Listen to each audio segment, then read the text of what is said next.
Okay, I think we'll get started. IGA, well done, back in the semi-finals. Obviously a rematch of last year's final. What was different about today, do you feel, in the way you played and also the way Coco played? Well, I think tactically it was a little bit different. But also, the conditions, because Coco, I think, used the wind a little bit more. And last year, I don't think it was windy on the final, but I don't really remember.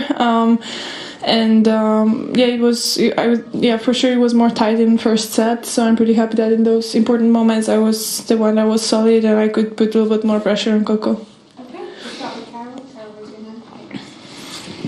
Congrats, Iga. Thank you. Does it still feel for you like an achievement to get to this stage, or has it started to feel like, okay, but I'm just playing for the titles? Oh no, come on. It's never like that, honestly, especially on the Grand Slams. So I'm pretty happy to be, in the semi-final again on Roland Garros, and it's a great achievement, no matter how the tournament is going to finish. Semi-final is really, great result, especially, coming into the tournament as a defending champion. It puts a lot of pressure on you, so I'm pretty happy that I can show consistency and just play good here every year.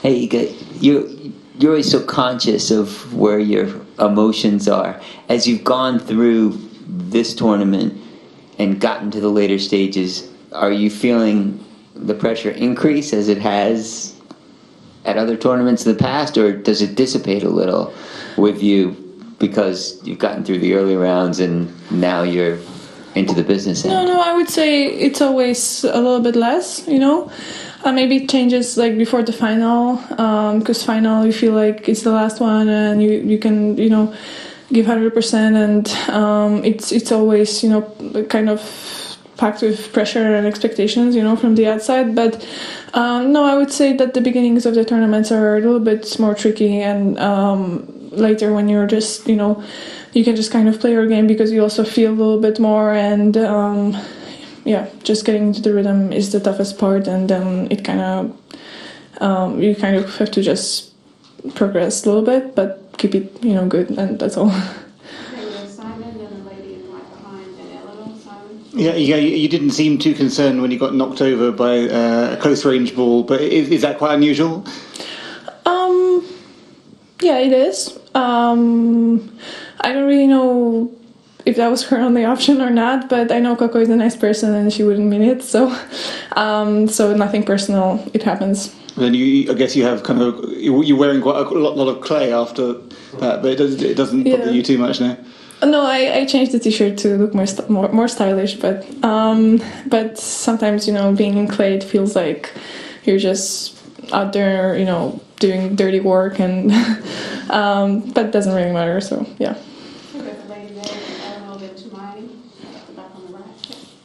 Hi, Iga. You face Beatriz Haddad-Maia now. You faced her in Toronto. So how much do you think this match is going to be different, considering it is different conditions and different surface? And how do you feel about the matchup, especially mentally? Because during the tournament, Bia has been showing a lot of mental strength, and so are you, as usual.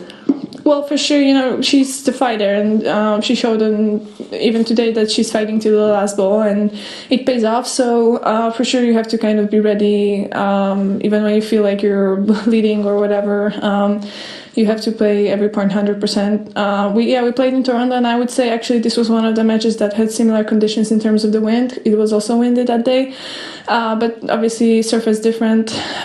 So we'll see. I've never played against her on clay, and again, as before any other match, I will kind of focus on myself and what I want to do on court.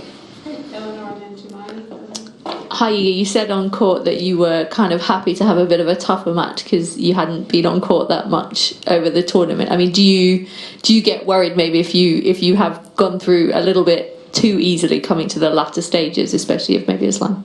Well, I wouldn't say worried, but as I said, like after last match, I can work with it and play well anyway, I think, and it happens sometimes on tournaments where I was winning matches pretty easily and then I just continue, but I feel like in terms of having this couple of tougher situations and really important points, you're just not going to feel rusty, you know, when it happens again. So I didn't feel rusty today anyway, but it's good to have the experience anyway. Right, Timani and then Jonathan. Timani. Hi, Iga. Here. You mentioned her tactics, and she was obviously throwing up a lot of loopy forehands and stuff.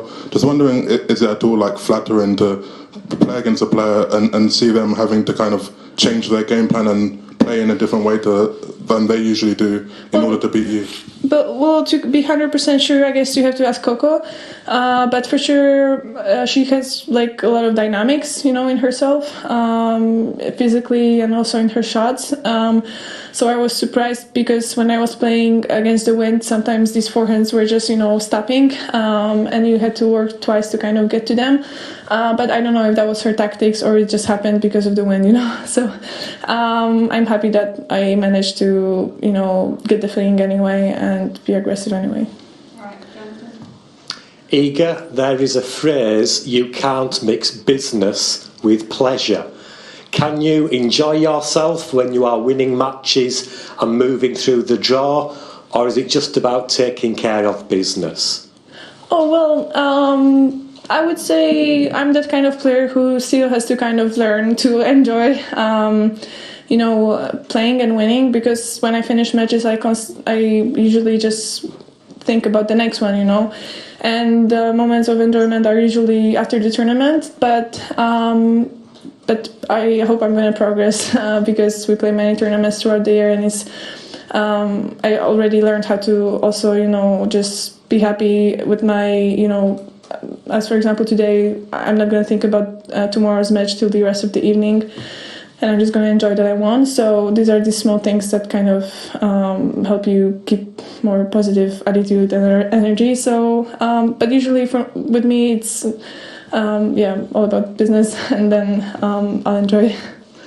Okay, we'll do two more. You can just put someone out there and then James. When you started this tournament in 2020, when you walked out to the first round, I wonder if you could describe sort of like who you were at that point. Oh my God. I wouldn't say I was in a good place, honestly.